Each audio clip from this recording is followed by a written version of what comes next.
Experience 11 days of Grand Europe trip with easy EMI of rupees 25,000 only with GT Holidays, South India's #1 travel brand. நாங்கள் 4-5 வருஷம் முன்னாடியே நான்லாம் செத்து போயிட்டோம். எப்போ அண்ணன் கேப்டன் உடல்நிலை மிகவும் மோசமாகி அது என்ன ட்ரீட்மெண்ட்டு என்ன ஏது எங்களுக்கு சொல்லப்படலை. அதில் பல மன வருத்தங்கள் இருக்குது. அது இங்கே பேசுகிறதுக்கு உண்டு. மொய் விருந்து வச்சு பாக்கட்டையில் வெத்தலை பாக்கு வச்சு எல்லா நடிகர்களுக்கும் கூப்பிடுவோம். அவங்க 10 கோடி 5 கோடி எவ்வளோ யார் என்ன தர்றாங்களோ டிடியோ செக்கோ வச்சுட்டு போட்டோம். பாருங்கள், மிகுந்த வரவேற்பு இருக்குது. என்னை தப்பாக எடுத்துக்க வேணாம். இப்போ கேப்டன்லாம் நடிகர் சங்கம்னா ஒரு இராணுவ பலத்தோடு இருந்துச்சு. இராணுவ பலத்தோடு இருந்துச்சு. விஷால் உங்களுக்கு சக்தி இருக்குது, நாசர் சார் உங்களுக்கு சக்தி இருக்கு. இனிமேலும் நடிகர் சங்கம் ஒரு இராணுவ பலத்தோட மிகப்பெரிய அங்கமா தமிழ்நாட்டில் இருக்கணும். வருஷம் கேப்டன் பேரில் பொங்கல் விழா நடத்தணும். எல்லா நடிகர்களும் யார் யார் ஊரில் இருக்காங்களோ எல்லாம் வந்து கொண்டாடுறோம்.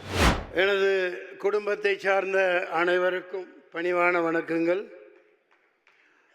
இந்த புகழஞ்சலியை கேப்டன் விஜயகாந்த் அவர்களுக்கு மிகவும் சிரத்தையோடு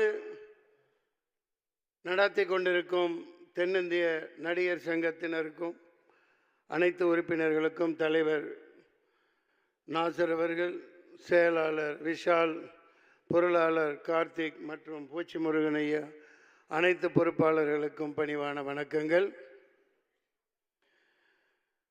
உலகத்தில் புரட்சி தலைவர் எம்ஜிஆர் மக்கள் அனைவர் மனதிலும் இதயத்திலும் இடம் பிடித்தவர். அதுக்கடுத்து நடிகர் திலகம் சிவாஜி கணேசன் நடிப்பின் இமயமா எல்லார் மனசுலையும் நிற்கிறவர். புரட்சி கலைஞர் விஜயகாந்த் ஒருவர் தான் 15 கோடி தமிழர்களின் இல்லங்களிலும் குடியிருந்து கொண்டிருக்கும் ஒரே மனிதராக எப்போதும் திகழ்வார், எப்போதும் திகழ்வார். அன்னாரின் ஆன்மா சாந்தி அடைய நான் வல்ல இறைவனை பிரார்த்திக்கிறேன். நாங்கள் 4-5 வருஷம் முன்னாடியே நான்லாம் செத்து போயிட்டோம். எப்போ அண்ணன் கேப்டன் உடல்நிலை மிகவும் மோசமாகி அது என்ன ட்ரீட்மெண்ட்டு என்ன ஏது எங்களுக்கு சொல்லப்படலை. அதில் பல மன வருத்தங்கள் இருக்குது. அது இங்கே பேசுகிறதுக்கு உண்டு. பயன் இல்லை. என்னால் தாங்க முடியல, அதெல்லாம் பார்க்க முடியல. அந்த மாமனிதருக்கு எத்தனை சோதனைகள் வந்ததுன்னு. நான் ஆர்கே செல்லமணி அவர்கள் நல்ல ஒரு இதை சொல்லிட்டு போனாங்க. அதன் தொடர்ச்சியாக புரட்சி கலைஞர் வளாகம்ங்கிறது வைக்கிறதுல ஒன்றும் இது இல்லை. ஆனால் நடிகர் சங்கத்தின் தலைவர் பொருளாளர் முக்கியமாக கார்த்திக்கு நான் வேண்டி கேட்டுக்கிறேன். இது ஒரு கருத்தாக நீங்கள் எடுத்துக்கோங்க. கடன் வாங்கி ஏதாவது இப்போ கட்டுறதுல என்ன சிக்கல் என்ன ஏதுன்னு தெரியல. இந்த இடத்துல சொல்லணும், மக்கள் அறிய. ஏன்னா நம்மெல்லாம் மிகப்பெரிய லெஜெண்டாக இருந்த ஒரு கேப்டன். நான் அவர் தலைவராக இருக்கையில், நடிகர் சங்க தலைவராக இருக்கையில் செயற்குழு உறுப்பினராக இருந்தவன். அந்த பத்திரத்தையெல்லாம் வாங்கி காமிச்சு, அந்த அங்கே இது இருக்கும், அங்கே அது என்ன அந்த படம் பார்க்குற இடம் தேட்டர், அங்கே வச்சு செயற்குழு நடந்துகிட்டு இருக்கையில் அதெல்லாம் காமிச்சு எவ்வளோ ஈடுபாடாக எப்பவும் சிரிச்சுக்கிட்டே இருப்பாங்க. கடன் வாங்கி கட்டாமல் அதை அவர் பாதையில் மொய் விருந்து மாதிரி எப்படி ஒரு படத்தில் பண்ணியிருப்பாங்க. அந்த மாதிரி மொய் விருந்து வச்சு எந்த செலவும் பண்ண வேணாம்.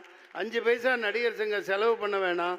எல்லா நடிகர்களும் அந்த வளாகத்தை சுத்தப்படுத்தி அந்த புதர்களெல்லாம் அப்புறப்படுத்திட்டு சாமியானா போட்டு, இந்த பக்கம் சைவ உணவு அந்த பக்கம் அசைவம் போட்டு மொய் விருந்து வச்சு பாக்கட்டையில் வெத்தலை பாக்கு வச்சு எல்லா நடிகர்களுக்கும் கூப்பிடுவோம். அவங்க 10 கோடி 5 கோடி எவ்வளோ யார் என்ன தர்றாங்களோ டிடியோ செக்கோ வச்சுட்டு போட்டோம். பாருங்கள், மிகுந்த வரவேற்பு இருக்குது. என்னை தப்பாக எடுத்துக்க வேணாம். அவங்க கேப்டன் அழகாக இலைக்கு கீழே தாலியை வச்சுருப்பாங்க. அதே பாணியில் அது வேறு ஃபார்மேட்லேயும் பண்ணிக்கலாம், ஒன்றும் தப்பு இல்லை. எல்லாத்தையும் கூப்பிட்டு, ஏண்டா எவனோ வந்து இங்கே தமிழ்நாட்டில் ஆட்டை போட்டு என்னதையும் பில்டிங் கட்டுறான். 40 பில்டிங் கட்டுறான், 40 மாடி கட்டுறான், 50 மாடி கட்டுறான். இப்போ நம்ம கண்ணு முன்னாடி வந்து கூளை கும்பிடு போட்டவன் 20 வருஷத்துக்கு முன்னாடி என்கிட்ட அசிஸ்டண்ட்டாக இருந்தவன் பெரிய பில்டராக இருக்கான். நம்ம அதே இடத்துல இருந்துகிட்டு இருக்கோம். இப்போ கேப்டன்லாம் நடிகர் சங்கம்னா ஒரு இராணுவ பலத்தோடு இருந்துச்சு. இராணுவ பலத்தோடு இருந்துச்சு. சாதாரணமாக இருந்தார். எல்லா ஆட்சியாளர்கள்லாம் பயந்தாங்க. இல்லாட்டி ஒரு ராமேஸ்வர போராட்டம் ட்ரெயின் ஃபுல்லாக ரொப்பிக்கிட்டு அங்கே போய் நடத்தி காமிச்சிருக்க முடியாது. நெய்வேலி போராட்டம் இங்கே குறிப்பிட்டாங்க பேசினவங்க.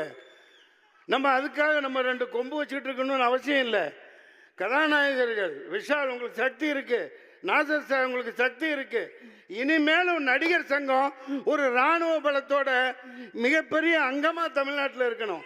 எவனுக்கும் கட்டுப்பட வேண்டிய அவசியம் இல்லை. பார்த்துக்கலாம், எத்தனையோ கோடி போட்டு பணம் எடுக்கிறோம். தயவு செஞ்சு கடை வாங்காதீங்க. அதாவது டிரான்ஸ்பரண்ட்டாக இருக்கட்டும். எந்த நடிகர் என்ன கொடுக்குறாங்களோ என்னங்க இதெல்லாம் ஒரு ஜிஜிபி மேட்ருங்க, சாதாரண விஷயம். ஒரே வருடத்துக்குள்ளே கட்டப்பெறணும். விஷால் அது நிச்சயமாக செய்வார். கார்த்திக் பொருளாளர்கிட்ட கெஞ்சி கேட்டுக்கிறேன், நான் கூட வரேன். நீங்கள் செயற்குழு உறுப்பினர்கள் மட்டும் ஈகோ பார்த்துட்டுலாம் இருக்காதீங்க. நடுராத்திரி கூப்பிடுங்க, எப்போ கூப்பிட்டாலும் வரோம், எல்லோரும் வருவாங்க. இது ஒரு சாதாரண விஷயம்.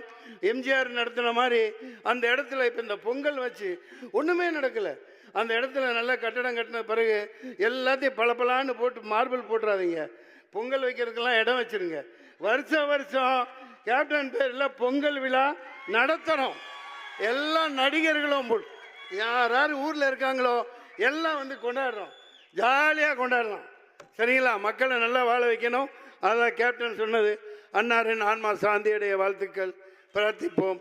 நன்றி, நன்றி, வணக்கம்.